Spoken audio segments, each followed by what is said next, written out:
చైనాకి ఇప్పుడు Europe shock ఇచ్చే ప్రయత్నం చేస్తుంది. ఎందుకంటే చైనా ఇప్పుడు రేర్ ఎర్త్ మినరల్స్‌తో అమెరికాకి దెబ్బ కొడితే, యూరప్ సమాజానికి కూడా ఇబ్బంది పెడుతున్నటువంటి నేపథ్యంలో యూరప్ సమాజం రివర్స్ గేమ్ నడుపుతుందట.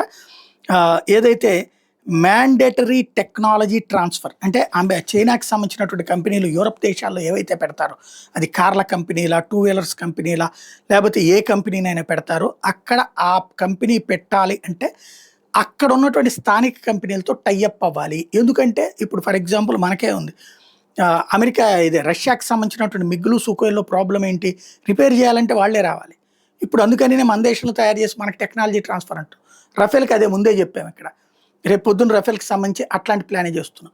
అట్లాగే ఏవైనా సరే రిపేర్ అక్కడి నుంచి ఒక మెటీరియల్, ఒక మెషిన్ తెప్పించుకుంటే ప్రాబ్లమ్ వస్తే అక్కడి నుంచి రావాలంటే నానా ఖర్చు అయిపోతుంది. ఇప్పుడు యూరప్ సమాజం అందుకనినే చైనాకి సంబంధించిన కంపెనీలు తమ దేశంలో కార్యకలాపాలు నడపాలంటే ఆ కంపెనీ అక్కడ టెక్నాలజీ ట్రాన్స్ఫర్ చేయాలి. అక్కడ ఉన్న కంపెనీలకి ఆ ట్రాన్స్ఫర్ చేయాలి అన్నటువంటి షరతు పెడుతున్నాయి. అట్లయితే అప్పుడు ఆ టెక్నాలజీ ట్రాన్స్ఫర్ చేశాక దానికి అనుగుణంగా వీళ్ళు తయారు చేసి పడేస్తారని చైనా భయం. మరి ఏం జరుగుతుందో చూడాలి.